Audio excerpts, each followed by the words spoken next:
తాజా 30 పరిటాల రవి. ఈయనకు అనంతపురంలోనే కాదు, 2 తెలుగు రాష్ట్రాల్లో కూడా అభిమానులున్నారు.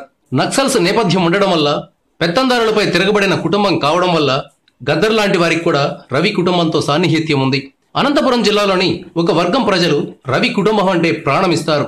రవి హత్య తర్వాత ఆయన సతీమణి పరిటాల సునీత రాజకీయాల్లోకి వచ్చారు, మంత్రి కూడా అయ్యారు. ఇప్పుడు రవి సునీతల కుమారుడు పరిటాల శ్రీరామ్ రాజకీయాల్లో చురుగ్గా వ్యవహరిస్తున్నారు. యువతలో ఇప్పటికే మంచి ఫాలోయింగ్ కూడా తెచ్చుకున్నాడు. వచ్చే ఎన్నికల్లో తల్లికి విశ్రాంతి ఇచ్చి శ్రీరామ్ బరిలోకి దూకుతారని భావిస్తున్నారు. ఈ పరిస్థితుల్లో రవికి పెళ్లి చేసేందుకు సునీత సంబంధాలు చూస్తున్నారు. చాలా సంబంధాలు చూసిన తర్వాత అనంతపురం జిల్లాకు చెందిన ఒక కన్స్ట్రక్షన్ కంపెనీ అధినేత కుమార్తెను పెళ్లి చేసుకునేందుకు పరిటాల శ్రీరామ్ గ్రీన్ సిగ్నల్ ఇచ్చినట్లు సమాచారం. ప్రస్తుతం అనంతపురంలో ఫ్యాక్షన్ రాజకీయాలు సద్దుమణిగాయి.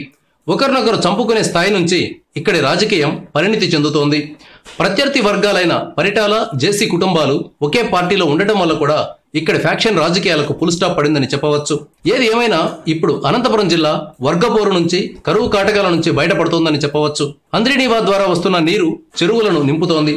దీంతో రైతుల్లో హర్షాతిరేకాలు వ్యక్తమవుతున్నాయి. Thank you viewers. ఈ వీడియో మీకు నచ్చితే లైక్ బటన్ టచ్ చేయండి. తాజా 30 ఛానల్కు సబ్స్క్రైబ్ చేయండి. మీ మిత్రులకు షేర్ చేయండి.